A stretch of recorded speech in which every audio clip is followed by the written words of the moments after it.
നമസ്കാരം, എല്ലാവർക്കും സഹകാരി P S സിയുടെ മറ്റൊരു ക്ലാസ്സിലേക്ക് ഹൃദ്യമായ സ്വാഗതം. നമ്മൾ ഇന്നത്തെ ക്ലാസ് ലൈഫ് സയൻസ് റിലേറ്റഡ് ആയിട്ടുള്ള ഒരു പെർട്ടിക്കുലർ ടോപ്പിക്കാണ് ഡിസ്കസ് ചെയ്യാൻ പോകുന്നത്. നമ്മൾ ഡിസോർഡേഴ്സിനെ പറ്റി പഠിച്ചുകൊണ്ടിരുന്നു. അതിനകത്ത് ലൈഫ് സ്റ്റൈൽ ഡിസോർഡേഴ്സ് നമ്മൾ പഠിച്ചു, അല്ലെങ്കിൽ കമ്മ്യൂണിക്കബിൾ ഡിസീസസ് എന്ന് പറയുന്ന ഏരിയ നമ്മൾ പഠിച്ചു. കൂട്ടത്തിൽ രോഗാവസ്ഥകൾ കമ്മ്യൂണിക്കബിൾ ആയിട്ടും ലൈഫ് സ്റ്റൈൽ റിലേറ്റഡ് ആയിട്ടും മാത്രമല്ല മനുഷ്യൻ ഉണ്ടാവുക എന്നുള്ളത് നമുക്ക് എല്ലാവർക്കും അറിയാം അല്ലേ.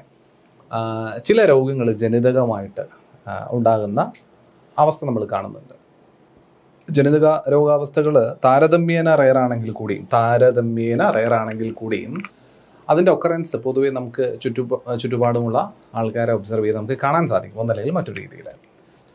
ഈ ഒക്കറൻസ് താരതമ്യേന കുറവാണെന്ന് പറയുമ്പോൾ ജനിതക രോഗങ്ങളുടെ ഒരു വൈവിധ്യവും അതുകൊണ്ട് തന്നെ മറ്റ് രോഗാവസ്ഥകളുമായി താരതമ്യം ചെയ്യുമ്പോൾ കുറവായിട്ട് തന്നെ എണ്ണത്തിൽ പരിഗണിക്കാമെങ്കിലും വളരെയധികം ഇമ്പോർട്ടൻ്റ് ആയിട്ടുള്ളൊരു ഏരിയയാണ് ജനറ്റിക് ഡിസോർഡേഴ്സ് എന്ന് പറയുന്നത്, ജനിതക രോഗങ്ങൾ. കാരണം എന്താ?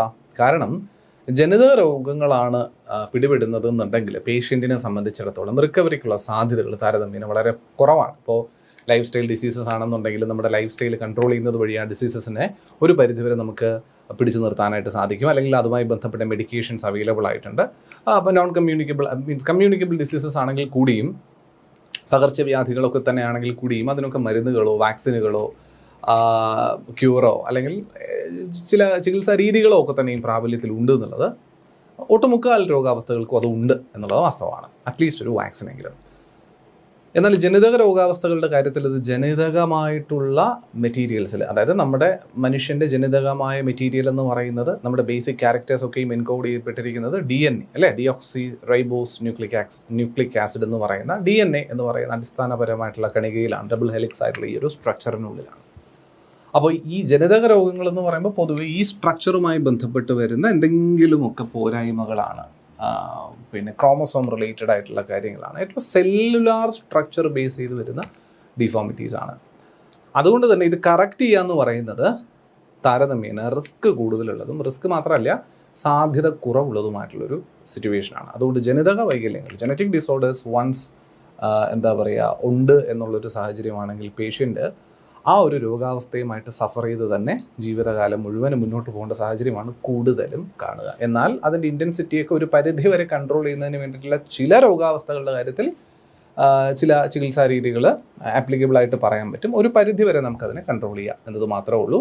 പൂർണ്ണമായി ഈ രോഗാവസ്ഥയുടെ മാറ്റം അത് ഈ ജനിതക സ്ട്രക്ചറുകളിൽ മാറ്റം വരുത്തിയാൽ മാത്രമാണ് പൂർണ്ണമായിട്ടും ഈ രോഗാവസ്ഥയിൽ നിന്ന് മുക്തി നേടാനായിട്ട് പേഷ്യൻറ്റിന് സാധിക്കുക. അത് വളർന്നുകൊണ്ടിരിക്കുന്ന ഒരു ചികിത്സാ മേഖലയാണ്. DNA എഡിറ്റ് ചെയ്യപ്പെട്ടും ജീൻ മാപ്പിംഗ് ചെയ്യപ്പെട്ടും ജീൻ എഡിറ്റിംഗ് ചെയ്യപ്പെട്ടും ഒക്കെ നമ്മുടെ ക്യാരക്ടേഴ്സിൽ ഓൾട്ടറേഷൻസ് കൊണ്ടുവന്ന് രോഗാവസ്ഥകളിൽ മാറ്റം കൊണ്ടുവരാനുള്ള സാഹചര്യം വിദൂരമല്ല, കുറച്ച് കാലത്തിനപ്പുറം നമുക്കത് സാധ്യമായിരിക്കും.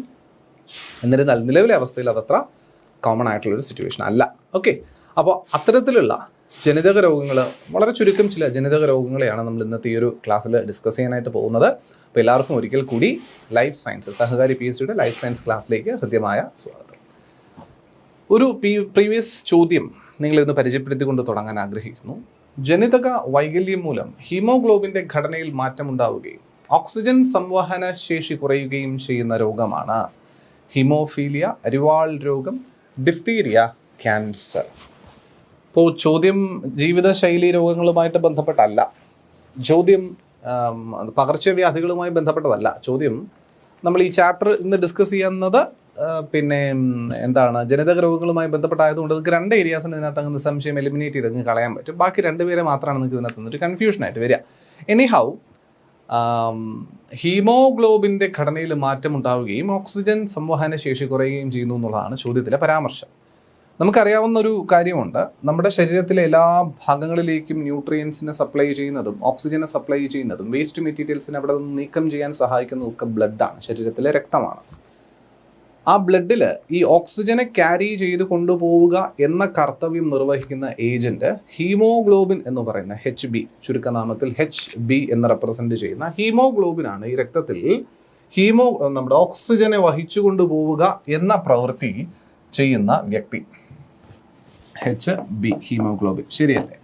അപ്പോൾ ആ ഹീമോഗ്ലോബിൻ്റെ ഘടനയിൽ മാറ്റം സംഭവിച്ചാൽ, അല്ലെങ്കിൽ ഈ ഹീമോഗ്ലോബിൻ എന്തെങ്കിലും തരത്തിലുള്ള പോരായ്മകൾ സംഭവിച്ചാൽ സ്വാഭാവികമാണ് അതെന്തിലേക്ക് ലീഡ് ചെയ്യും?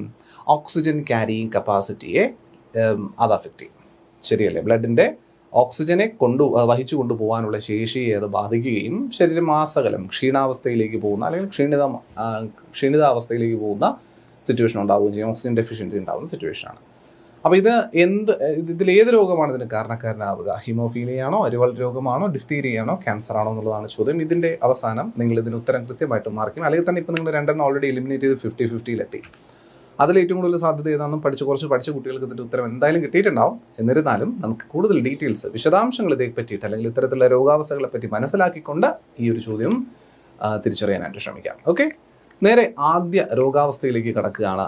It's none other than haemophilia. ഇപ്പോൾ ഹീമോഫീലിയ എന്നത് ഒരു ജനിതക രോഗമാണ്, തീർച്ചയായിട്ടും അതെ. അപ്പോൾ ആദ്യം ഐഡൻറ്റിഫൈ ചെയ്യേണ്ട കാര്യം ഇത് തന്നെയാണ്. ഏതൊക്കെ രോഗാവസ്ഥകൾ ജനിതകമായിട്ട് ഐഡൻറ്റിഫൈ ചെയ്യപ്പെടുന്നില്ല എന്നുള്ളത് തിരിച്ചറിയുക എന്നുള്ളത് വളരെ ഇമ്പോർട്ടൻ്റ് ആണ്. അപ്പോൾ എന്താണ് ഹീമോഫീലിയ? അത് ഞാൻ എഴുതിയിരിക്കുന്നത് ഒന്ന് വായിക്കാം. This disorder is characterised by uncontrolled bleeding. Characterised by uncontrolled bleeding and the inability of the blood to clot. Inability of the blood to clot. അതായത് ഹീമോഫീലിയ എന്ന രോഗാവസ്ഥ, ഹീമോ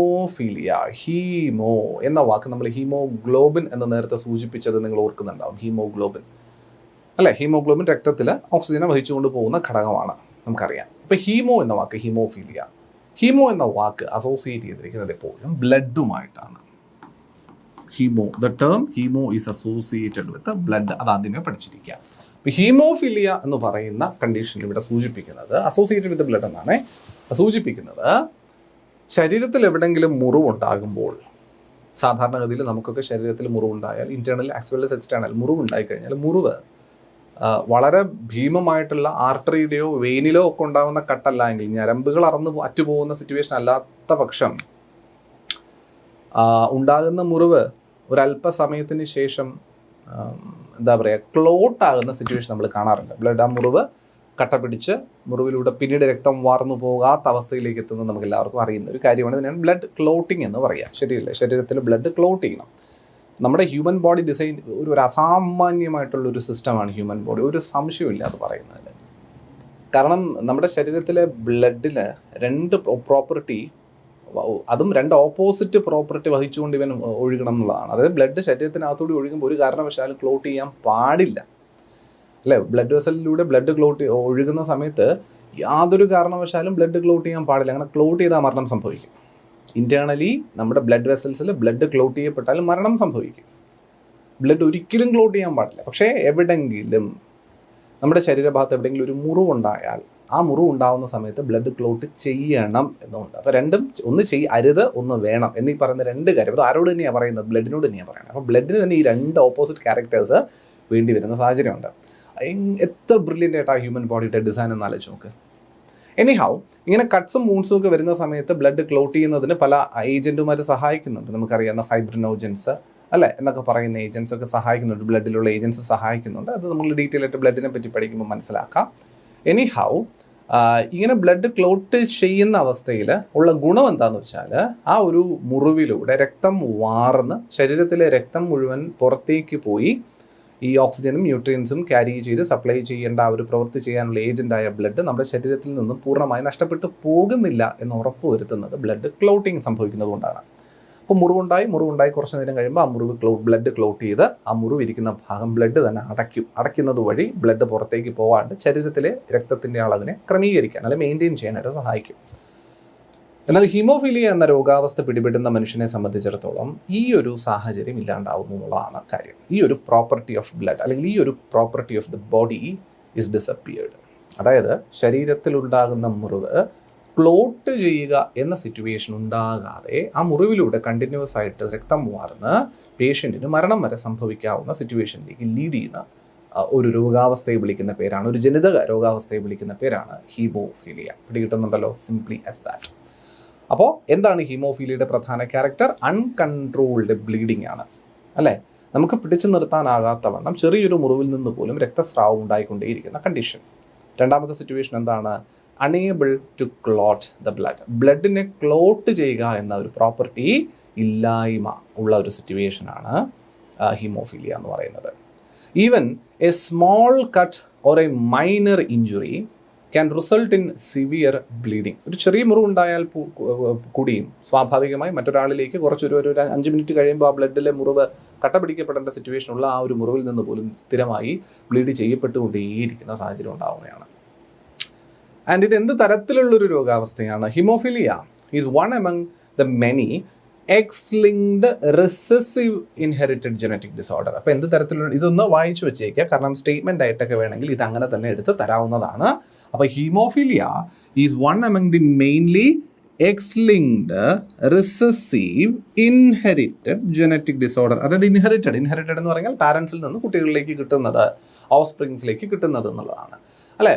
അതായത് പാർട്ട്ണർ സെല്ലുകളിൽ നിന്ന് പിന്നെ ഓഫ് സ്പ്രിങ് സെല്ലുകളിലേക്ക് കിട്ടുന്ന, ക്യാരി ഓവർ ചെയ്യുന്ന സാധനത്തിനെയാണ് നമ്മൾ ഇൻഹെറിറ്റഡ് ജനറ്റിക് ഡിസോർഡർ എന്ന രീതിയിൽ നമ്മൾ പൊതുവെ പറയുക. അപ്പോൾ ഇതൊരു എക്സ്-ലിങ്ക്ഡ്, നമുക്കറിയാവുന്ന പോലെ ഇപ്പോൾ 2 തരത്തിലുള്ള ക്രോമസോംസ് ആണ് നമ്മൾ പൊതുവെ പറയുന്നത്. എക്സ് ക്രോമസോമും ഉണ്ട്, വൈ ക്രോമസോമും ഉണ്ട് അല്ലേ. അപ്പോൾ ഇതിൻ്റെ കോമ്പിനേഷൻസ് ആണ് മെയിലും ഫീമെയിലും. ഇപ്പോൾ എക്സ് വൈ അടങ്ങുന്നത് മെയില്, അതുപോലെ എക്സ് എന്ന് പറയുന്ന ക്രോമസോമൽ ഗ്രൂപ്പിംഗ് വരുന്നത് ഫീമെയിൽ എന്നാണ് നമ്മൾ വിളിക്കുക അല്ലേ, ഫീമെയിലും മെയിലും. അപ്പോൾ ഇതിൽ നമ്മുടെ ഹീമോഫീലിയ എന്ന് പറയുന്നത് ഒരു എക്സ്-ലിങ്ക്ഡ് ആയിട്ടുള്ള റിസസീവ് ഡിസോർഡർ ആണ്. എക്സ്-ലിങ്ക്ഡ് എന്ന് പറഞ്ഞാൽ ഇത് എക്സ് ക്രോമസോമിനെ ബാധിക്കുന്ന ഒരു അസുഖമാണ്. അതായത് വൈയെ ഇത് ബാധിക്കാറില്ല എന്നുള്ളത് ഒരു കാര്യം. അപ്പോൾ ഇത് എക്സിലാണ് ഈ ഒരു ഡിഫക്റ്റ് വരികയാണെങ്കിൽ അത് ഏതിലേ വരുള്ളൂ? എക്സ് ക്രോമസോമിലാണ് ഈ ഒരു ഡിഫക്റ്റ് ഉണ്ടാവുക. ഹീമോഫീലിയ എന്ന് പറയുന്ന ആ ഒരു ക്യാരക്ടർ ഉണ്ടാവുന്നത് എക്സ് ക്രോമസോമിലായിരിക്കും എന്ന് മനസ്സിലാക്കിയിരിക്കും. 1. 2, ഇതൊരു റിസസീവ് ഇൻഹെറിറ്റഡ് എന്ന് പറയും. റിസസീവ് എന്ന് പറയാൻ കാരണം ഈ ഒരു ഹീമോഫീലിയ എന്ന അസുഖം ഉണ്ടാകണമെന്നുണ്ടെങ്കിൽ നമ്മുടെ ഓഫ് സ്പ്രിങ്ങിൻ്റെ പൂർണ്ണമായിട്ട് ആ ഓഫ് സ്പ്രിങ്ങിലേക്ക് വന്നിരിക്കുന്ന എക്സ് ക്രോമസോമുകൾ ഏതൊക്കെയാണോ ആ എക്സ് ക്രോമസോമുകളിലെല്ലാം തന്നെയും ഇത്തരത്തിൽ അഫക്റ്റഡ് ആയിട്ടുള്ള ആൾക്കാരാണ്, അല്ലെങ്കിൽ അഫക്റ്റഡ് ആയിട്ടുള്ള എക്സ് ക്രോമസോമുകളാണ് ഓഫ് സ്പ്രിങ്ങിലേക്ക് വന്നത് എന്നുണ്ടെങ്കിൽ മാത്രമേ കുട്ടിക്ക് രോഗാവസ്ഥ ഉണ്ടാവുകയുള്ളൂ. ഫോർ എക്സാമ്പിൾ, ഒരു ഫീമെയിൽ ചൈൽഡിൻ്റെ കാര്യമാണെങ്കിൽ നമുക്കറിയാം ഫീമെയിൽസിന് എക്സും എന്ന് പറയുന്ന ക്രോമസോമുകളുടെ ഗ്രൂപ്പിംഗ് ആണ് വരിക. ആ ഫീമെയിൽ ക്രോമസോമിൽ 2 എക്സ് ക്രോമസോമുകളും ഹീമോഫീലിയ അഫക്റ്റ് ചെയ്യപ്പെട്ട ക്രോമസോമുകളാണെങ്കിൽ മാത്രമേ ആ പെൺകുട്ടിക്ക് ഹീമോഫീലിയ ഉണ്ടാകുന്ന സിറ്റുവേഷൻ ഉണ്ടാവുകയുള്ളൂ എന്നാണ് മനസ്സിലാക്കേണ്ടത്. എന്നാൽ ഓൺ ദി അതർ ഹാൻഡ് മെയിലിലേക്ക് പോകുന്ന സമയത്ത് അത് അങ്ങനെയല്ല. അതായത് ഉണ്ടാകുന്ന ഓഫ്സ്പ്രിങ്ങിലെ എക്സ് ക്രോമസോമുകളിൽ പൂർണ്ണമായും എത്ര എക്സ് ക്രോമസോം ഉണ്ടോ, ഇപ്പോൾ ഒരു എക്സ് ക്രോമസോം ആണെങ്കിൽ അത് പൂർണ്ണമായി, അല്ലെങ്കിൽ ഒരു 2 എക്സ് ക്രോമസോം ഉണ്ടെങ്കിൽ 2 എണ്ണത്തിനും ഈ ഒരു ഡിഫക്റ്റ് അഫക്റ്റ് ചെയ്യപ്പെട്ടാൽ മാത്രമേ ഓഫ് സ്പ്രിങ് അല്ലെങ്കിൽ കുഞ്ഞിന് ഹീമോഫീലിയ എന്ന സിറ്റുവേഷൻ ഉണ്ടാവും, അല്ലെങ്കിൽ നമ്മൾ ഈ പറയുന്ന ആൾക്ക് ഹീമോഫീലിയ എന്ന അസുഖം ഉണ്ടാവുള്ളൂ. അതുകൊണ്ട് റിസസീവ് ആയിട്ടുള്ളൊരു ഡിസോർഡർ എന്ന് പറയുന്നത് റിസസീവ് എന്ന് പറയും. ഡോർമെൻ്റ് അല്ല, ഉറപ്പായിട്ടും ഉണ്ടാകുന്ന സിറ്റുവേഷൻ അല്ല. പൂർണ്ണമായി എന്താ പറയുക, ആകെയുള്ള എക്സ് ക്രോമസോമുകളിൽ ഈ പറയുന്ന അസുരോഗാവസ്ഥ അഫക്റ്റ് ചെയ്യപ്പെട്ട എക്സ് ക്രോമസോമുകളാണ് ആകെ കുട്ടിക്ക് കിട്ടിയിരിക്കുന്നതെന്നുണ്ടെങ്കിൽ എന്തുണ്ടാവും? ഹീമോഫീലിയ ഉണ്ടാവും. മെയിൽസിൻ്റെ കാര്യത്തിൽ ഒരു എക്സ് ക്രോമസോമേ ഉള്ളൂ എന്ന് ഞാൻ പറഞ്ഞല്ലോ. ആ കിട്ടിയ എക്സ് ക്രോമസോമ് ഈ പറയുന്ന ഹീമോഫീലിയ ഉള്ളതാണെന്നുണ്ടെങ്കിൽ ആൺകുട്ടിക്ക് ഹീമോഫീലിയ ഉണ്ടാവാനുള്ള സാധ്യതയും കൂടുതലായിരിക്കും. പെൺകുട്ടികളുടെ കാര്യത്തിൽ 2 എക്സ് ക്രോമസോമുകളാണെന്നുള്ളത് കൊണ്ട് തന്നെ ഒരു എക്സ് ക്രോമസോമ് ഹീമോഫീലിയ അഫക്റ്റഡ് ആയിട്ട് വന്നു എന്നത് കുട്ടിയെ ഹീമോഫീലിക് പേഷ്യൻ്റ് ആക്കില്ല എന്നാണ് മനസ്സിലാക്കുന്നത്. അവിടെ ഈ 2 എക്സ് ക്രോമസോമുകൾക്കും എന്ത് വേണം? ഹീമോഫീലിയ അഫക്റ്റഡ് ആയ 2 എക്സ് ക്രോമസോമുകളാണെങ്കിൽ മാത്രമേ ഉള്ളൂ ആ കുട്ടിക്ക് പിന്നെന്താ പറയുക ഹീമോഫീലിയ ഉണ്ടാവുക. On the other hand male, കാരണം ഇവിടെ പൂർണ്ണമായിട്ടുള്ള എക്സ് എന്ന് പറയുമ്പോൾ 2 എണ്ണം ഉണ്ട്. മെയിലിൻ്റെ കാര്യത്തിൽ പൂർണ്ണമായിട്ടുള്ള എക്സ് എന്ന് പറയുമ്പോൾ ഒരെണ്ണേ ഉള്ളൂ. അപ്പോൾ അതുകൊണ്ട് അവന് പൂർണ്ണമായിട്ട് എന്തുണ്ടായാൽ മതി? ഹീമോഫീലിക് ആയാൽ മതി എന്ന സിറ്റുവേഷൻ. കാര്യം പിടികിട്ടുന്നുണ്ടോ? അപ്പോൾ അതുകൊണ്ടാണ് ഇതിനെ ഒരു X linked recessive inherited genetic disorder എന്ന് പറയുന്നത്. Where the gene causing the disorder or dysfunction is located on the X chromosome അല്ലേ. അപ്പോൾ ഈ ഒരു രോഗാവസ്ഥയ്ക്ക് കാരണക്കാരനാകുന്ന ക്യാരക്ടർ അല്ലെങ്കിൽ ജീൻ സ്ഥിതി ചെയ്യുന്നത് എക്സ് ക്രോമസോമിലാണ് എന്നാണ് സൂചിപ്പിക്കുന്നത്. വ്യക്തമാണല്ലോ? വ്യക്തമാണ്. അൺകൺട്രോൾഡ് ആയിട്ട് ബ്ലീഡിങ് ബ്ലഡ് വെസലിൽ നിന്ന് നടന്ന ഒരു കാരണവശാലും ബ്ലഡ് വെസൽ ക്ലോട്ട് ചെയ്യപ്പെടാത്ത സിറ്റുവേഷൻ നിലനിൽക്കുന്നതാണ് ഹീമോഫീലിയ എന്ന് പറയുന്നത്.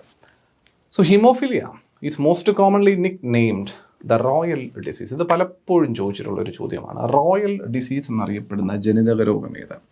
റോയൽ ഡിസീസ് എന്നറിയപ്പെടുന്ന ജനിതക രോഗമേത്? ഹീമോഫീലിയാണ്. എന്തുകൊണ്ട് റോയൽ, രാജകീയ അസുഖം എന്നിവന് പേര് വരുന്നു എന്ന് ചോദിച്ചാൽ, the family Pedigree of Queen Victoria shows A number of haemophilic descendants as she was A carrier of the disease. അപ്പോൾ ക്വീൻ വിക്ടോറിയ ഒരു ഹീമോഫിലിക് കാരിയർ ആയിരുന്ന ക്വീൻ വിക്ടോറിയ, അതായത് ക്വീൻ വിക്ടോറിയയുടെ എക്സ് ക്രോമസോമുകളിൽ ഒന്നിൽ ഈ പറയുന്ന ഹീമോഫിലിക് ജീനുകൾ ഉണ്ടായിരുന്നിരിക്കണം.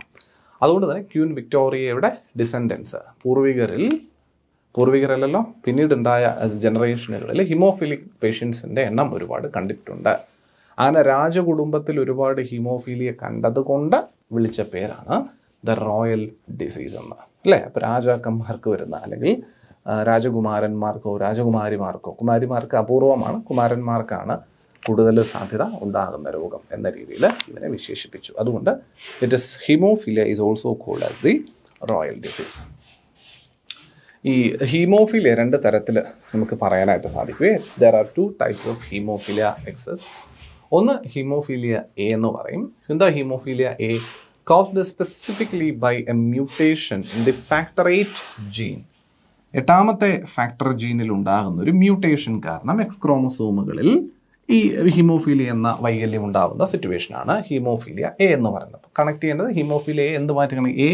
A8 കണക്ട് ചെയ്യുക. A8 connect ചെയ്യുക. ഇനിയുള്ളത് ഹീമോഫീലിയ ബി ഉണ്ട്. അത് ഫാക്ടർ 9 ജീനാണ്. അപ്പോൾ ഇത് മാത്രമേ ഉള്ളൂ വ്യത്യാസം വരുന്നത്. ബാക്കിയൊക്കെ situation, symptoms, all those things remains the same. അപ്പോൾ ഏത് ജീനിലുള്ള വ്യതിയാനമാണ്, അല്ലെങ്കിൽ ഏത് ജീനിലുണ്ടാകുന്ന മ്യൂട്ടേഷനാണ് ഹീമോഫീലിയയ്ക്ക് കാരണമാകുന്നത് എന്നതിൻ്റെ അടിസ്ഥാനത്തിലാണ് ഹീമോഫീലിയ നമ്മൾ 2ആയിട്ട് ക്ലാസിഫൈ ചെയ്തിരിക്കുന്നത്. ഹീമോഫീലിയ എ ഫാക്ടർ 8 ജീനിലും ഹീമോഫീലിയ ബി ഫാക്ടർ 9 ജീനിലും ഉണ്ടാകുന്ന മ്യൂട്ടേഷൻ കാരണം എക്സ് ക്രോമസോമുകളിൽ വൈകല്യം ഉണ്ടാകുന്ന സിറ്റുവേഷനാണെന്ന് മനസ്സിലാക്കിയിരിക്കുക. പിന്നെ പൊതുവെ ഉള്ളൊരു കാര്യം ഞാൻ നേരത്തെ സൂചിപ്പിച്ചതിനകത്ത് ഒളിഞ്ഞു കിടപ്പുണ്ട്. Haemophilia it's generally observed in males than females. അപ്പോൾ സ്ത്രീകളിൽ ഉണ്ടാകുന്നതിനേക്കാൾ കൂടുതൽ, അല്ലെങ്കിൽ ഹീമോഫീലിയ എന്ന രോഗാവസ്ഥ ഉണ്ടാകാൻ സാധ്യത ഏറ്റവും കൂടുതലുള്ളത് മെയിൽസിനാണ്, പുരുഷന്മാർക്കാണ്, സ്ത്രീകൾക്കല്ല. എന്തുകൊണ്ട് പുരുഷന്മാർക്ക് ഉണ്ടാകുന്നു, എന്തുകൊണ്ട് സ്ത്രീകൾക്ക് ഉണ്ടാകുന്നില്ല എന്ന ചോദ്യത്തിൻ്റെ മറുപടി ഇത്രയേ ഉള്ളൂ. ഞാൻ പറഞ്ഞാൽ ഇതൊരു റെസസീവ് ആയിട്ടുള്ളൊരു ഇൻഹെറിറ്റഡ് ഡിസോർഡറാണ്. അതുകൊണ്ട് തന്നെ പൂർണ്ണമായ എക്സ് ക്രോമസോമുകളിൽ അഫക്റ്റ് ചെയ്യപ്പെട്ട വൈകല്യമുള്ള എക്സ് ക്രോമസോം ഉണ്ടായാൽ മാത്രമേ ഈ രോഗാവസ്ഥ കുഞ്ഞിന് കിട്ടുള്ളൂ നമ്മൾ പറഞ്ഞു. അപ്പോൾ ഒരു എക്സ് ക്രോമസോമുള്ള ഫീമെയിൽ ഡോട്ടറിലേക്ക് 2 എക്സ് ക്രോമസോമുകളും അഫക്റ്റഡ് ആയിട്ടുള്ളവ പാസ് ഡൗൺ ചെയ്തു വരാനുള്ള സാധ്യത, പ്രോബബിലിറ്റി കുറവാണ് compared to an XY chromosome pairing. ഇതൊരു ബോയ് ആണ്, അല്ലേ? ഇതൊരു ഗേൾ ആണ്. അപ്പോൾ ബോയിനെ സംബന്ധിച്ചിടത്തോളം പൂർണ്ണമായ എക്സ് ക്രോമസോമുകൾ എന്ന് പറയുമ്പോൾ ഒരെണ്ണേ ഉള്ളൂ, ഒരു എക്സ് ക്രോമസോം മാത്രം മതി, മറ്റേത് വയ്യ, ശരിയല്ലേ? അപ്പോൾ ഈ കിട്ടിയ എക്സ് ക്രോമസോം ഒരെണ്ണം മാത്രം അഫക്റ്റഡ് ആയിരുന്നാൽ മതി ഒരു ബോയിയുടെ പൂർണ്ണമായ എക്സ് ക്രോമസോമുകൾ അഫക്റ്റഡ് ആയി എന്ന് പറയാൻ. ഇതാണ് സിറ്റുവേഷൻ എങ്കിൽ the boy will be affected with haemophilia. അദ്ദേഹം ഹീമോഫീലിക് പേഷ്യൻ്റ് ആവും മാറും. എന്നാൽ ഗേളിൻ്റെ കാര്യത്തിലോ ഈ 2 പേരും, ഞാനിപ്പോൾ ഒരു മാർക്കിംഗ് കൊടുക്കുക, 2 എക്സ് ക്രോമസോമുകളും എന്താ പറയുക എഫക്റ്റഡ് ആയിട്ടുള്ള എക്സ് ക്രോമസോമുകളാണെങ്കിൽ മാത്രമേ ഗേളിന് എന്താവാൻ പറ്റൂ, ഹീമോഫിലിക് ആവാൻ സാധിക്കുള്ളൂ എന്നുള്ളതാണ്. കാര്യം പിടിയിട്ടുന്നുണ്ടോ? That's it. അതുകൊണ്ടാണ് അതിനുള്ള പ്രോബബിലിറ്റി താരതമ്യേന കുറവല്ലേ, അല്ലേ? അച്ഛനും അമ്മയും അഫക്റ്റഡ് ആയിരിക്കുന്ന, കാരിയേഴ്സ് ആയിരിക്കുന്ന സിറ്റുവേഷൻസിലായിരിക്കും ഈ പറയുന്ന 2 ക്രോമസോമുകൾക്കും, അതിലും റെയർ ചാൻസ് ആണ്. ഇതിൽ ഒരെണ്ണം മദർ കാരിയർ ആയിരിക്കാം, ഫാദറും മദറും കാരിയർ ആയിരിക്കണം. മാത്രമല്ല അതിൽ മദറിൻ്റെ 2 ക്രോമസോമുകൾ ഉള്ളത് ഏതെങ്കിലും ഒന്ന് മാത്രമാണ് കാരിയർ ആയിട്ട് ഉണ്ടാവുള്ളൂ, മറ്റൊന്ന് കാരിയർ ആയിരിക്കില്ല. കാരണം മറ്റൊന്നിലും കൂടി ഈ ജീൻ ഉണ്ടെങ്കിൽ അമ്മ ഹീമോഫീലിക് പേഷ്യൻ്റ് ആയിരിക്കും. മനസ്സിലാവുന്നുണ്ടോ? പിടികിട്ടുന്നില്ല. ഒരു ഗേളിൽ ഞാൻ ഈ പറഞ്ഞത് ഓർക്കുന്നില്ലേ, 2 എക്സ് ക്രോമസോമുകളും അഫക്റ്റഡ് ആയാൽ മാത്രമേ ഹീമോഫിലിക് ആവുള്ളൂ. അപ്പോൾ അമ്മയുടെ ക്രോമസോമുകളിൽ എക്സ് എന്ന് പറയുന്ന 2 ക്രോമസോമുകൾ ഉള്ളതിൽ ഈ 2 ക്രോമസോമുകളും അഫക്റ്റഡ് ആയെങ്കിൽ അമ്മ ഹീമോഫിലിക് ആണ്, അല്ലേ? മാത്രവുമല്ല അച്ഛൻ്റെ ക്രോമസോമുകളിൽ, ഫാദറിൻ്റെ ക്രോമസോമിൻ്റെ കാര്യത്തിൽ എക്സ് ക്രോമസോം വൈ ക്രോമസോം ഉള്ളതിൽ എക്സ് ക്രോമസോമും അഫക്റ്റഡ് ആയിരിക്കണം, അതായത് അദ്ദേഹം അഫക്റ്റഡ് ആയിരിക്കണം. അപ്പോൾ അദ്ദേഹവും ഹീമോഫിലിക്കാണ്. അച്ഛൻ്റെ ഇതിലിപ്പോൾ ഒരെണ്ണത്തിൽ തന്നെ ഒരു എക്സ് ക്രോമസോം അഫക്റ്റഡ് ആണെങ്കിൽ ബോയ് അഫക്റ്റഡ് ആണ് നമ്മൾ പറഞ്ഞു, ഹീമോഫിലിക് ആവും എന്ന് നമ്മൾ പറഞ്ഞു, അല്ലേ? അപ്പോൾ അച്ഛനും അമ്മയും ഹീമോഫിലിക് ആയിരിക്കുന്ന സിറ്റുവേഷൻ ആണെങ്കിൽ മാത്രമാണ് പെൺകുട്ടി ഹീമോഫിലിക് ആവാനുള്ള പ്രോബബിലിറ്റി ഉള്ളൂ, അല്ലേ? പിടികിട്ടുന്നുണ്ടോ? അപ്പോൾ അതുകൊണ്ടാണ് ഗേൾസിൻ്റെ കാര്യത്തിൽ ഈ ഒരു ഒക്കറൻസിനുള്ള പോസിബിലിറ്റി വളരെ കുറവാണെന്ന് നമ്മൾ പറയാൻ കാരണം. On the other hand mother just carrier ആണെന്ന് പറയുമ്പോൾ ഒരു ക്രോമസോമിൽ മാത്രം അഫക്റ്റഡ് ആയിട്ടുള്ള സിറ്റുവേഷൻ ഹീമോഫിലിക് കണ്ടീഷൻ ഉണ്ട്. ഫാദർ അൺഅഫക്റ്റഡ് ആണ്, അതായത് XY ക്രോമസോമുകൾ ഉള്ളതിൽ പ്രശ്നമൊന്നുമില്ല നിൽക്കുകയാണ്. അപ്പോൾ ഉണ്ടാകുന്ന ഓഫ് സ്പ്രിങ്ങിൽ ഈ എക്സും പിന്നെ ഇതിനകത്തുള്ള അഫക്റ്റഡ് എക്സുമായിട്ട് വന്നാലും ക്യാരിയർ ഡോട്ടറേ ആവുള്ളൂ. കിട്ടുന്നുണ്ടോ? ഒന്ന് ഞാൻ ഡിഫൈൻ ചെയ്യും, ക്ലിയർ ആയിട്ട് ഇവിടെ ഒന്ന് വരച്ച് കാണിച്ചു തരാം. ഒന്നുകൂടി ക്ലിയർ ആയിട്ട് വരച്ച് കാണിച്ചു തരാം, കൺഫ്യൂഷൻ ഉണ്ടാവും. ഇപ്പോൾ XY ഇത് അൺഅഫക്റ്റഡ് ഫാദറാണ്, അതായത് ഇതിനകത്ത് ഹീമോഫിലിക് ആയിട്ടുള്ള ജീനൊന്നുമില്ല. ഈ മദർ ഇവിടെ കാരിയറാണ്. മദർ കാരിയറാണെന്ന് പറയുമ്പോൾ ഈ എക്സ് ക്രോമസോമുകളിലെ ഒരു എക്സ് ക്രോമസോം അഫക്റ്റഡ് ജീൻ ഉള്ളതാണ്, അതായത് ഹീമോഫിലിക് ജീൻ ഉള്ളതാണ്. പക്ഷെ അമ്മ ഹീമോഫിലിക് ആണോ? അമ്മ ഒരിക്കലും ഹീമോഫിലിക് അല്ല ഇവിടെ. കാരണം എന്താ? 2 എക്സ് ക്രോമസോമുകളും ഹീമോഫിലിക് ആയാലേ അമ്മ ഹീമോഫിലിക് ആവുള്ളൂ. ഓക്കെ, ഇപ്പോൾ ഇവിടെ ഇതിൽ ഒരു എക്സ് ക്രോമസോം മാത്രമാണ് ഹീമോഫിലിക് ആയിട്ട് നിൽക്കുന്നത്. ഓക്കെ, അപ്പോൾ അൺഅഫക്റ്റഡ് ആയിട്ടുള്ള ഫാദറും കാരിയർ ആയിട്ടുള്ള മദറും അവർക്കുണ്ടാകുന്ന കുഞ്ഞിൻ്റെ കാര്യം നമ്മൾ നോക്കുമ്പോൾ പോസിബിലിറ്റീസ് എന്താണ് നോക്കിക്കേ. എക്സും വൈയും ഫാദർ, ഓക്കെ, എക്സും മദർ, ഇതിലൊരു എക്സ് അഫക്റ്റഡ് ആണ്, അതിന് ഞാൻ ഇങ്ങനെ ഒരു മാർക്കിംഗ് കൊടുക്കുന്നു. ഓക്കെ, അഫക്റ്റഡ് ആണ്. അപ്പോൾ ഈ എക്സും ഈ എക്സ് ക്രോമസോമും തമ്മിൽ ബോണ്ടിങ് ചെയ്യപ്പെട്ടിട്ട് എക്സ് ഡാഷ് എന്ന് പറയുന്ന ക്രോമസോമിൽ ഓഫ് സ്പ്രിങ് ഉണ്ടാവാം. ഇത് XX ആണ് എന്നുള്ളത് കൊണ്ട് തന്നെ ഇത് ഫീമെയിൽ ചൈൽഡാണ്, ഗേൾ ആണ് അല്ലേ, ഗേൾ ആണ്. ഈ ഗേളിന് ഈ ഗേൾ ഹീമോഫിലിക് ആണോ? അല്ല, കാരണം 2 എണ്ണത്തിനും അഫക്റ്റ് ചെയ്താലേ ഗേൾ ഫീമെയിൽ അഫക്റ്റഡ് ആവുള്ളൂ. ഇവിടെ 1 മാത്രമാണ്. പക്ഷേ ഒരു ഹീമോഫിലിക് ജീൻ ഉള്ളത് കൊണ്ട് തന്നെ ഈ ഗേള് കാരിയർ ആണ്. ശരിയല്ലേ? ഈ ഗേളിന് എന്തായിട്ട് പറയാം? എനിക്ക് കാരിയർ ആയിട്ട് പറയാം. ഇനിയുള്ള സിറ്റുവേഷൻ എന്താണ്? ഈ വൈയും ഈ എക്സും തമ്മിലുള്ള കോമ്പിനേഷൻ. അപ്പോൾ എന്താണ്? X'Y എന്ന രീതിയിലുള്ള കോമ്പിനേഷനാണ്. X'Y എന്ന് പറഞ്ഞാൽ അത് ബോയ് ആണ്, ശരിയല്ലേ? അപ്പം ബോയിലെ പൂർണ്ണമായ എക്സ് ക്രോമസോമായിട്ടുള്ളത് ആകെ ഈ ഒരു ഒറ്റ എക്സ് ക്രോമസോമാണ്. അത് അഫക്റ്റഡ് ആയിട്ടുള്ള ക്രോമസോം ആയതുകൊണ്ട് ബോയ്ക്ക് എന്ത് പറ്റും? ഹീമോഫിലിക് ആവും. ബോയ് ഹീമോഫിലിക് ആയി. അടുത്ത കോമ്പിനേഷൻ എന്താണ്? ഈ ഒരു എക്സും തമ്മിലുള്ള കോമ്പിനേഷൻ. അത് പൂർണ്ണമായിട്ടൊരു ഹെൽത്തി ആയിട്ടുള്ള ഗേൾ അൺഅഫക്റ്റഡ് ആയിട്ടുള്ള കാരിയർ പോലും അല്ലാത്ത ഗേൾ കിട്ടും. പിന്നെയുള്ള സിറ്റുവേഷൻ എന്ന് പറയുന്നത് ഈ വൈയും ഈ എക്സും തമ്മിലുള്ള കോമ്പിനേഷനാണ്. അതൊരു ബോയ് ആണ്, അൺഅഫക്റ്റഡ് ആയിട്ടുള്ള ബോയ്.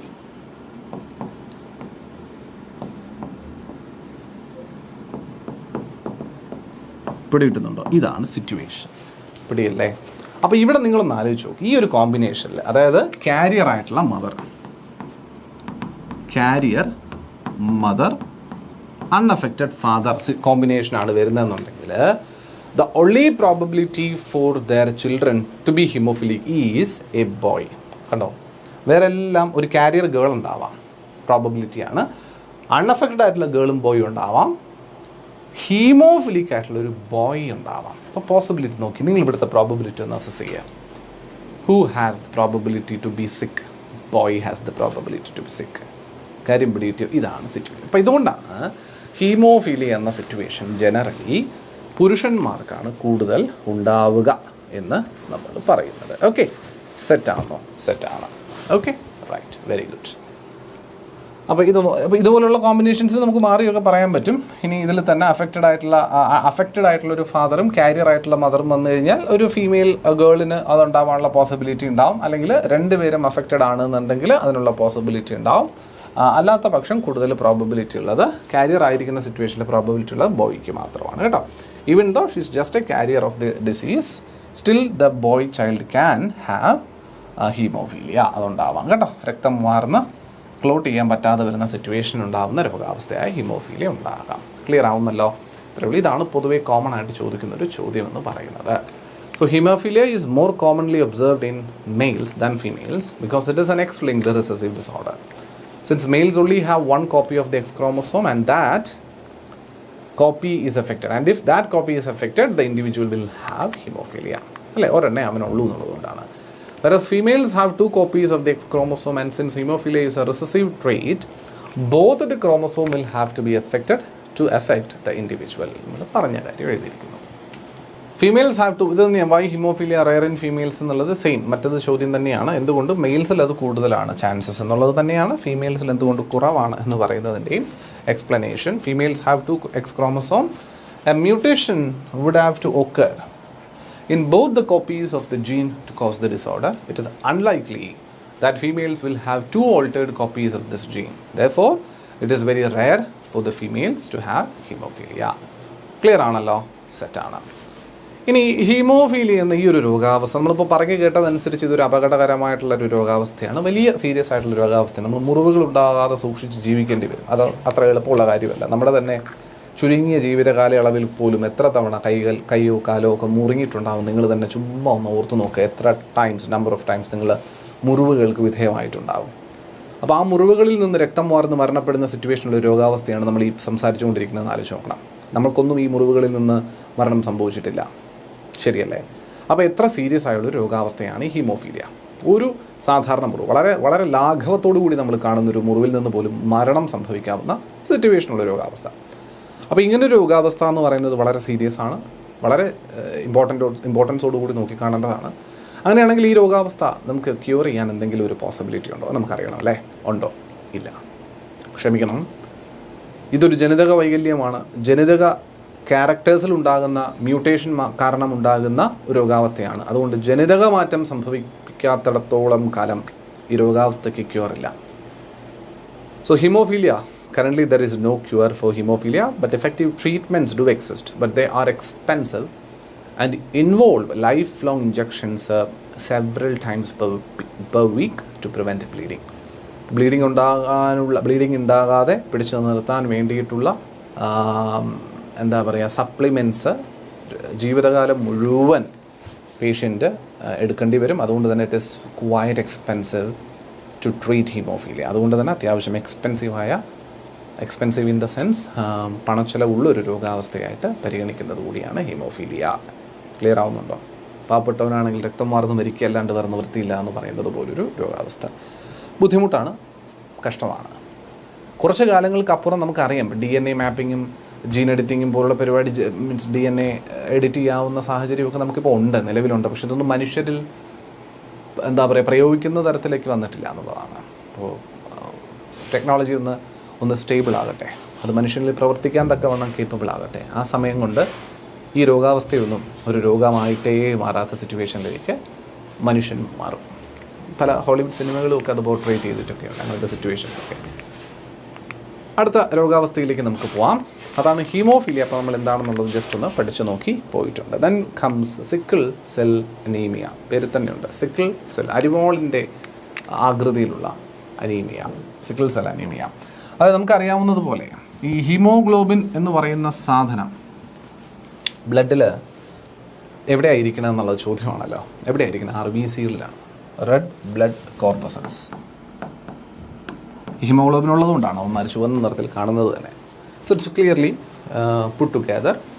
RBCകളിൽ ഇതുണ്ട്, ഏതാ ഹീമോഗ്ലോബിനുണ്ട്. ആ ഹീമോഗ്ലോബിൻ ഓക്സിജൻ ക്യാരി ചെയ്യും. അപ്പോൾ ഈ ഓക്സിജൻ ക്യാരി ചെയ്യാനുള്ള RBCകൾ സാധാരണഗതിയിൽ ഒരു ബൈകോൺകേവ് സ്ട്രക്ചറിൽ ഒരു ഡിസ്ക് പോലെ ഇത്തരത്തിൽ വൃത്താകൃതിയിലാണ് ഉണ്ടാവുക. അതിൻ്റെ നടുഭാഗം ഒരല്പം കുഴുങ്ങിയിട്ടൊക്കെ ആയിരിക്കും ഉണ്ടാവുക, ഈ ഭാഗം ഒരല്പം കുഴുങ്ങിയിട്ടൊക്കെ ആയിരിക്കും ഉണ്ടാവുക. പക്ഷേ അതൊരു ഡിസ്ക് ഷേപ്പിലാണ്, ഇങ്ങനെയാണ് ഉണ്ടാവുക. ദ്വാരമൊന്നുമല്ല, ഒരല്പം കുഴുങ്ങിയിട്ട്. അപ്പോൾ ഇങ്ങനെയുള്ള ഈ ഒരു RBC ആണ് പൂർണ്ണമായിട്ട് ഹീമോഗ്ലോബിനെ ഉൾക്കൊണ്ട് ഓക്സിജൻ ക്യാരി ചെയ്തുകൊണ്ട് പോകുന്നത്.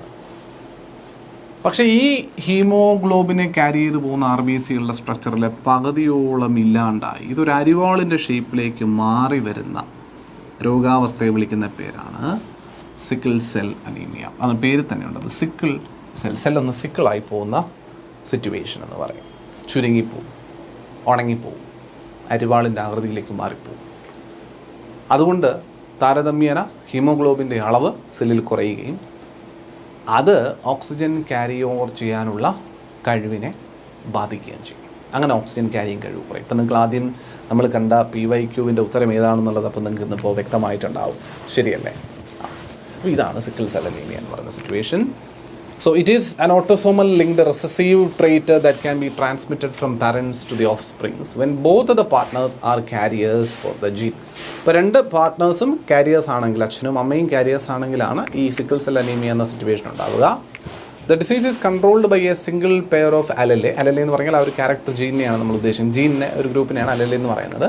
Haemoglobin HB and HBS out of 3 possible genotypes only homozygous individuals for HBS show the diseased phenotype. Phenotype എന്ന് പറഞ്ഞാൽ ക്യാരക്ടർ, ഡിസീസ് ഉള്ളൊരു ക്യാരക്ടർ ഷോ ചെയ്യുന്നത് ഹോമോസൈഗസ് ആയിട്ടുള്ള ഇൻഡിവിജ്വൽസിൻ്റെ കാര്യത്തിൽ മാത്രമാണ്. ഹോമോസൈഗസ് ആയിട്ടുള്ള ഇൻഡിവിജ്വൽസിൻ്റെ കാര്യത്തിൽ മാത്രമാണ്. Heterozygous individuals appear apparently unaffected but they are carriers of the disease as there is a 50% probability. Homozygous എന്ന് പറഞ്ഞാൽ ഒരേപോലത്തെ ജീനുകൾ കിട്ടുന്ന ആൾക്കാരാണ് ഹോമോസൈഗസ്. ഹെറ്ററോസൈഗസ് എന്ന് പറഞ്ഞാൽ ഒരേപോലത്തെ ജീനുകൾ കിട്ടാത്തത്. അപ്പോൾ ഒരേപോലത്തെ ജീനുകൾ കിട്ടുന്നു എന്ന് പറയുമ്പോൾ അഫക്റ്റഡ് ആയിട്ടുള്ള ജീനുകൾ കിട്ടുന്ന ഇൻഡിവിജ്വൽസിൻ്റെ കാര്യത്തിൽ ഈ പറയുന്ന ഡിസീസ് കാണിക്കും. ഡിസീസിൻ്റെ ഒരു ഫിനോടൈപ്പ് എന്ന് പറഞ്ഞാൽ ക്യാരക്ടർ ഷോ ചെയ്യും എന്നുള്ളതാണ് പറയുന്നത്. എന്നാൽ ഹെറ്ററോജീനസ് ആയിട്ടുള്ള ഇൻഡിവിജ്വൽസിൻ്റെ കാര്യത്തിൽ അൺഅഫക്റ്റഡ് ആയിരിക്കും, അവർക്ക് രോഗാവസ്ഥ ഉണ്ടാവില്ല. കാരണം ഇതും റിസസീവ് ആയിട്ടുള്ള അസുഖം തന്നെയാണ്. അപ്പോൾ 2 ജീനിലും എന്തുണ്ടാവണം? രോഗാവസ്ഥയുള്ള ജീൻ ഉണ്ടെങ്കിൽ മാത്രമാണ് ഈ രോഗവും ഉണ്ടാവുക. അപ്പോൾ ഹെറ്ററോസൈഗസ് ആയിട്ടുള്ളതെന്ന് പറയുമ്പോൾ 2 ഒരേ ജീൻ ആയിരിക്കത്തില്ല. അപ്പോൾ ഒന്ന് അഫക്റ്റഡ് ഒന്ന് അൺഅഫക്റ്റഡും ആയിരിക്കും. അതുകൊണ്ട് ഈ ഹെറ്ററോസൈഗസ് ആയിട്ടുള്ള ഇൻഡിവിജ്വൽസിൽ സെപ്പറേറ്റ് ആയിട്ടുള്ള ജീനുകൾ വരുന്ന ഇൻഡിവിജ്വൽസിൻ്റെ കാര്യത്തിൽ അവർ ഡിസീസ് ഉള്ള ആൾക്കാരായിരിക്കില്ല. പക്ഷേ അവരിൽ ആരുണ്ട്? അവരിൽ ഈ പറയുന്ന ഡിസീസ് കോസിങ് ആയിട്ടുള്ള ഒരു ക്രോമസോമിൻ്റെ പ്രസൻസ് അവിടെ കാണും. അതുകൊണ്ട് അവന്മാർ കാരിയേഴ്സ് ആയിരിക്കും. ഓക്കെ, അപ്പോൾ ഹോമോസൈഗസ് പേഷ്യൻസ് ആവുകയും ഹെറ്ററോസൈഗസ് ആയിട്ടുള്ള ഇൻഡിവിജ്വൽസ് കാരിയേഴ്സ് ആവുകയും ചെയ്യുന്ന സിറ്റുവേഷൻ ഉണ്ട്. കാരണം 50% എന്ത് കിടപ്പുണ്ട്? പ്രോബബിലിറ്റി ഉണ്ട് ഡിസീസ് ഉള്ളൊരു സാധനം അതിനകത്ത് ഉണ്ടാവാനെന്നുള്ളതാണ്. പിടികിട്ടുന്നുണ്ടല്ലോ? ഇതാണ് സംഗതി. The defect is caused. ഇതൊന്ന് നോക്കി വെച്ചേക്കുക, കാരണം വേണമെങ്കിൽ ഇനി വരാൻ മെയിൻസ് പരീക്ഷയ്ക്കൊക്കെ ചോദിക്കാവുന്ന ഒരു സ്റ്റേറ്റ്മെൻ്റ് ആണ്. The defect is caused by the substitution of the glutamic acid. Substitution of the glutamic acid by valine. Glutamic ആസിഡിനെ വാലിൻ റീപ്ലേസ് ചെയ്യുന്നുണ്ട്, അല്ലെങ്കിൽ സബ്സ്റ്റിറ്റ്യൂട്ട് ചെയ്യുന്നതുകൊണ്ട്. എവിടെ സബ്സ്റ്റിറ്റ്യൂട്ട് ചെയ്യുന്നു? At the 6th position of the beta globulin chain of the haemoglobin molecule. Haemoglobin മോളിക്യൂളിൻ്റെ beta globin ചെയിനിലെ 6ാമത്തെ പൊസിഷനിലെ ഗ്ലൂട്ടാമിക് ആസിഡിനെ ആര് റീപ്ലേസ് ചെയ്യുമ്പോൾ? വാലൈൻ എന്ന് പറയുന്ന ആൾ റീപ്ലേസ് ചെയ്യുന്നത് കൊണ്ടാണ് ഈ ഒരു രോഗാവസ്ഥ ഉണ്ടാകുന്നതെന്നാണ് പറയുന്നത്. അപ്പോൾ അത് ഇമ്പോർട്ടൻ്റ് ആയിട്ടുള്ളൊരു സ്റ്റേറ്റ്മെൻ്റ് ആണ്, നോട്ട് ചെയ്ത് വെച്ചേക്കണം. So the effect of sickle cell anaemia is caused by the substitution of glutamic acid by valine at the 6th position of the beta globin chain of the hemoglobin. നിങ്ങൾ ഇതൊന്ന് പഠിച്ച് വെച്ചേച്ചാൽ മതി. നിങ്ങൾ കൂടുതൽ വിശദാംശങ്ങൾ മനസ്സിലാക്കാൻ പോയില്ലെങ്കിലും at the 6th position of the beta globin chain of the haemoglobin molecule. Haemoglobin മോളിക്യൂളിൻ്റെ beta globin ചെയിനിലെ 6ാമത്തെ പോർഷനിൽ ഗ്ലൂട്ടാമിക് ആസിഡിനെ വാലൈൻ റീപ്ലേസ് ചെയ്യുന്നതുകൊണ്ട്. ആരാണ്? ഗ്ലൂട്ടാമിക് ആസിഡിനെ വാലൈൻ റീപ്ലേസ് ചെയ്യുന്നതുകൊണ്ട്. അപ്പോൾ 6ാമത്തെ പൊസിഷനിലുള്ള റീപ്ലേസ്മെൻ്റ് ആണ് രോഗത്തിന് കാരണം. 6ാമത്തെ position it's very important. Which position of the haemoglobin molecule, അത് ഇമ്പോർട്ടൻ്റ് ആണ്. ഏത് ചെയിൻ? ഹീമോഗ്ലോബിൻ മോളിക്യൂളിൻ്റെ ഏത് ചെയിൻ? Beta globin chain. ഏത് chain? Beta globin chain. Beta globin ചെയിനിൽ എത്രാമത്തെ പൊസിഷൻ? 6ാമത്തെ പൊസിഷൻ. എന്തിനെ റീപ്ലേസ് ചെയ്യുന്നു? വാലൈൻ. ഗ്ലൂട്ടാമിക് ആസിഡിനെ റീപ്ലേസ് ചെയ്യുന്നു വാലൈൻ. ഗ്ലൂട്ടാമിക് ആസിഡിനെ റീപ്ലേസ് ചെയ്യുന്നതാണ് സിക്കിൾ സെൽ അനീമിയ ഉണ്ടാവാനുള്ള പ്രാഥമിക കാരണം. പിടികിട്ടുന്നുണ്ടോ? ഇത്രയേ ഉള്ളൂ. ഇതൊന്നും ഓർത്തിരുന്നേച്ചാൽ മതി. The mutant haemoglobin molecule undergoes polymerization under low oxygen tension, causing the change in the shape of an RBC from biconcave disc to elongated sickle-like structure. Okay, അതാണ് കാരണം. അപ്പോൾ അതാണ് നമ്മുടെ സിക്കിൾ സെൽ അനീമിയ. അപ്പോൾ നിങ്ങൾക്ക് ആദ്യത്തെ ചോദ്യത്തിൻ്റെ മറുപടിയായിട്ട് സംഗതി ഇപ്പോൾ എന്തായാലും വ്യക്തമായിട്ടുണ്ടാവും. രോഗാവസ്ഥ സിക്കിൾ സെൽ അനീമിയയാണ്. ഹീമോഗ്ലോബിൻ്റെ സ്ട്രക്ചറിൽ വ്യത്യാസം കൊണ്ടുവന്ന് ഓക്സിജൻ ക്യാരിയിങ് കപ്പാസിറ്റി കുറയ്ക്കുന്ന രോഗാവസ്ഥ ഏതെന്ന് ചോദിച്ചാൽ അത് മറ്റൊന്നുമല്ല, സിക്കിൾ സെൽ അനീമിയാണെന്നത് നിസ്സംശയം നമുക്ക് പറയാനായിട്ട് സാധിക്കുന്ന സിറ്റുവേഷനാണ്. Okay, done. അപ്പോൾ 2 ജനിതക രോഗാവസ്ഥകളെ നമ്മൾ ഡീറ്റെയിൽ ആയിട്ട് പരിശോധിച്ചതാണ്. ഇനി നമ്മൾ പോകാൻ പോകുന്നത് 3ാമത്തെ ആളിലേക്കാണ്. ക്ലിൻഫെൽറ്റേഴ്സ് സിൻഡ്രോം. ഇതാണ് ക്ലിൻഫെൽറ്റേഴ്സ് സിൻഡ്രോം എന്ന് പറയും. എന്താണ് ക്ലിൻഫെൽറ്റേഴ്സ് syndrome? This genetic disorder is also caused due to the presence of an additional copy of X chromosome resulting into a karyotype of 47. Karyotype എന്ന് പറഞ്ഞാൽ ടോട്ടൽ ക്രോമസോമൽ സ്ട്രക്ചറിനെ വിളിക്കുന്ന പേരാണ് കാരിയോടൈപ്പ്. അപ്പോൾ സാധാരണഗതിയിൽ 46 എണ്ണമാണ് വരേണ്ടതെന്നുള്ളടത്ത് 47 ക്രോമസോമുകളുടെ പ്രസൻസ് ഉണ്ടാവുന്ന സിറ്റുവേഷൻ. എന്താണ് അഡീഷണലി കയറി വരിക? ഒരു എക്സ് ക്രോമസോം അഡീഷണലി കയറും, അതായത് XXY. ഇപ്പോൾ പുരുഷന്മാരുടെ കാര്യത്തിലൊക്കെ നോക്കി നിങ്ങൾക്ക് കാണാൻ പറ്റുന്ന ഒരു കാര്യം, പുരുഷന്മാരിൽ XY എന്ന ക്രോമസോമാണ് സാധാരണ ഗ്രൂപ്പിങ്ങിൽ കാണുകയെന്നുണ്ടെങ്കിൽ അതിനോടൊപ്പം ഒരു അഡീഷണൽ X ക്രോമസോം കൂടെ കയറും. അപ്പോൾ XXY എന്ന പേരിൽ അല്ലെങ്കിൽ എന്ന രീതിയിലുള്ള ക്രോമസോംസിൻ്റെ പ്രസൻസ് കാണാൻ പറ്റും. Okay. Such an individual has overall masculine development. However, the feminine development is also expressed in such individuals. അതായത് XY എന്ന് പറയുന്ന ക്രോമസോമൽ ഗ്രൂപ്പിങ്ങിൽ വരുന്നത് ഇൻഡിവിജ്വൽ മെയിൽ ഇൻഡിവിജ്വൽ ആണെന്ന് നമുക്കറിയാം. ഇത് മെയിലാണ്. എന്നാൽ ഇത് XX എന്ന് പറയുന്ന ക്രോമസോമൽ ഗ്രൂപ്പിംഗ് വരുന്നത് ഫീമെയിൽ ആണെന്ന് നമുക്കറിയാം.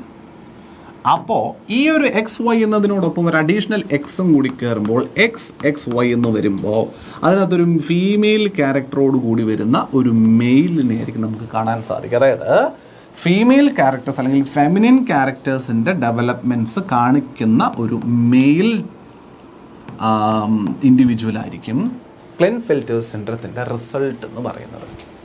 ഗൈനഇക്കോമാസ്റ്റിയ എന്ന് പറയും. അതായത് ബ്രസ്റ്റ് ഡെവലപ്മെൻ്റ് ഒക്കെ ഉണ്ടാകുന്ന സിറ്റുവേഷൻ.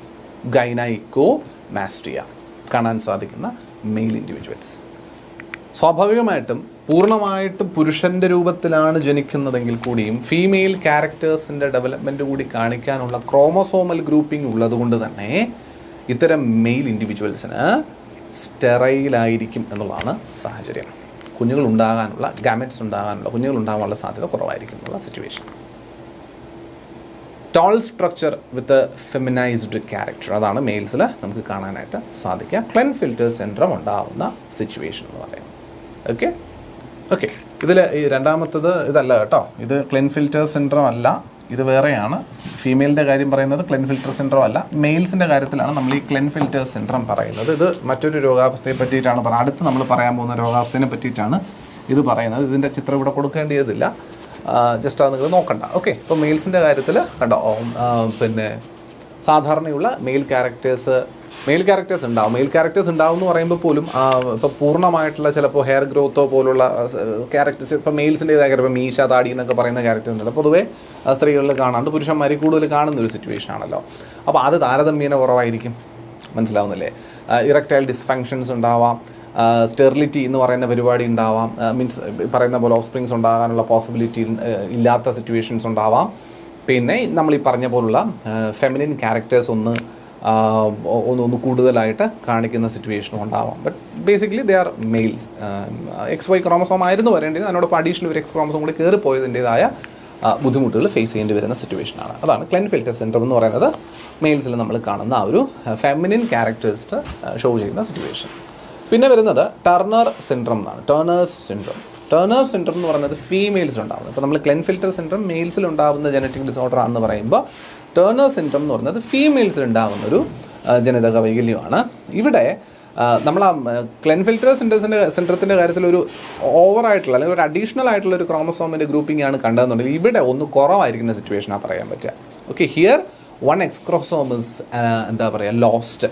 ഇവിടെ ഒരു എക്സ് ക്രോമസോമിൻ്റെ നഷ്ടപ്പെടൽ, അവിടെ ഒരു എക്സ് ക്രോമസോം അഡീഷണലി കയറും ക്ലെൻഫെൽറ്റർ സിൻഡ്രത്തിൽ. ഇവിടെ ടേണർ സിൻഡ്രത്തിൻ്റെ കാര്യത്തിൽ ഒരു എക്സ് ക്രോമസോം നഷ്ടപ്പെട്ടു പോകുന്ന സിറ്റുവേഷനാണ് പറയാൻ പറ്റുക. അതായത് ഫീമെയിൽസ് എന്ന് പറയുമ്പോൾ എക്സും ക്രോമസോമുകളിലാണ് കാണുന്നത്. അപ്പോൾ ആ ഒരു എക്സ് ക്രോമസോമുകൾ കാണുന്നിടത്ത് ഒരു എക്സ് ക്രോമസോം ഇല്ലാത്ത സിറ്റുവേഷൻ വന്നാൽ X0 എന്ന് പറയുന്ന ഒരു കോമ്പിനേഷനിലേക്ക് പോകുമ്പോൾ പൂർണ്ണമായിട്ടുള്ള ഫീമെയിൽ ക്യാരക്ടറിസ്റ്റിക്സ് കാണിക്കാത്ത ഫീമെയിൽസിനെ നമുക്ക് കാണേണ്ട സിറ്റുവേഷൻ ഉണ്ടാകുന്നു എന്നുള്ളതാണ്.